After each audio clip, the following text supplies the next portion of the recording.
सेवानिवृत्त होने के बाद फौजी ने गांव में खोल लिया सिलाई सेंटर। निःशुल्क दिया जा रहा प्रशिक्षण।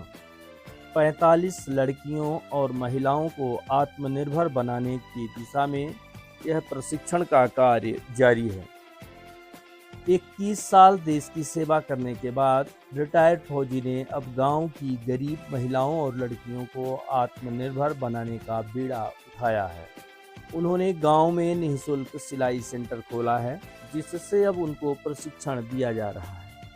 त्योंथर तहसील के मलपार गांव निवासी योगेश कुमार तिवारी ने 21 वर्ष 6 माह तक सेना में देश की रक्षा के लिए अपनी सेवाएं दी। सेना से नौकरी के बाद वो 6 माह पूर्व सेवानिवृत्त हो गए और वापस आकर अपने गांव में रहने लगे।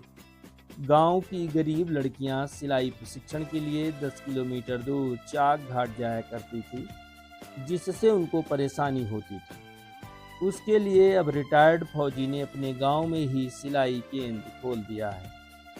यहां पर वे गांव की सभी गरीब लड़कियों और महिलाओं को सिलाई का निःशुल्क प्रशिक्षण दे रहे हैं। वर्तमान में उनके यहाँ 45 महिलाएं प्रशिक्षण ले रही हैं और उनको सिखाने के लिए 3 मशीनें तथा कपड़ा वे स्वयं खरीद कर उपलब्ध कराते हैं।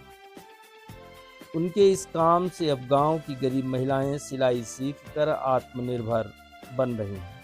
उन्होंने बताया कि जब वे छुट्टी में अपने गांव आते थे तो यहां से कई लड़कियां सिलाई प्रशिक्षण के लिए चाक घाट व त्योंथर जाया करती थी। ऐसी गरीब लड़कियों के लिए रिटायरमेंट के बाद प्रशिक्षण केंद्र खोले जाने का निश्चय किया गया था। हमारा नाम अंकिता माझी है, हम मलपार से हैं और हमें सिलाई और बुनाई करने की बहुत सी लत थी। हम मतलब पैसा नहीं था हमारे पास, तो नहीं जा पाते थे, ना त्योंथर न पजामा।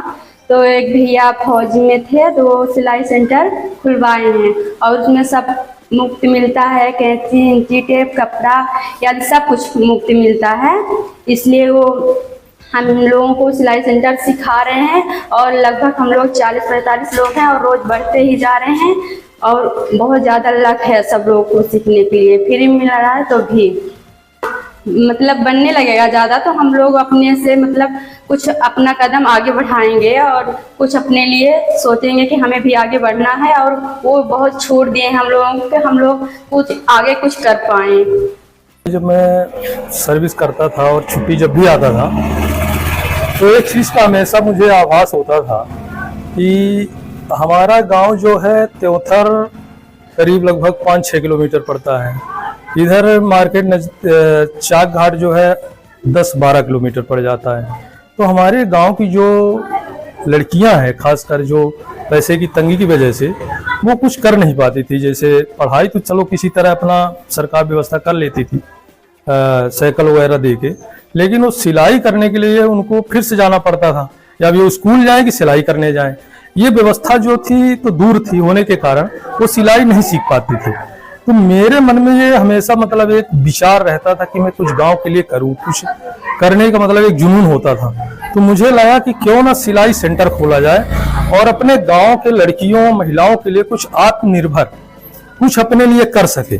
और यही बेटियां जो आज हमारे गांव में है, कल दूसरे गांव में जाएंगी, तीसरे गांव में जाएंगी, वहां भी इस चीज को मतलब आगे बढ़ाएं, आत्मनिर्भर बने। तो इसीलिए मैंने ये सोचा कि कुछ करते तो सब कुछ है, अपना अपना कमाते खाते सब है, मुझे ऐसा क्यों मतलब लगा कि कुछ लड़कियों के लिए किया जाए। इसलिए मैंने सोचा था कि जिस दिन मैं पेंशन जाऊंगा, मैं एक फौजी हूं और 21 साल 4 महीने देश की सेवा किया और मैं ये पहले से ही प्लानिंग करके रखा था कि जब भी मैं कभी पेंशन आऊंगा तो सबसे पहले ये कार्य मैं करूंगा।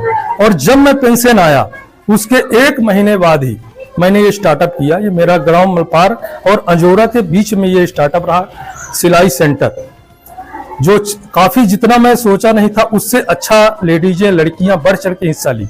और आज जो है करीब 40 से 50 लेडीजें लड़कियां मिलजुल के सिलाई सीख रही हैं। और मेरा प्रयास ये है कि मैं त्योंथर तहसील से ज़्यादा गांव में पहुंच कर ये सेवा बहन बेटियों को दे पाऊं।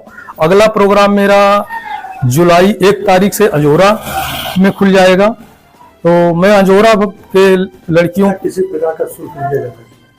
नहीं, मैं शुल्क किसी से नहीं लेता।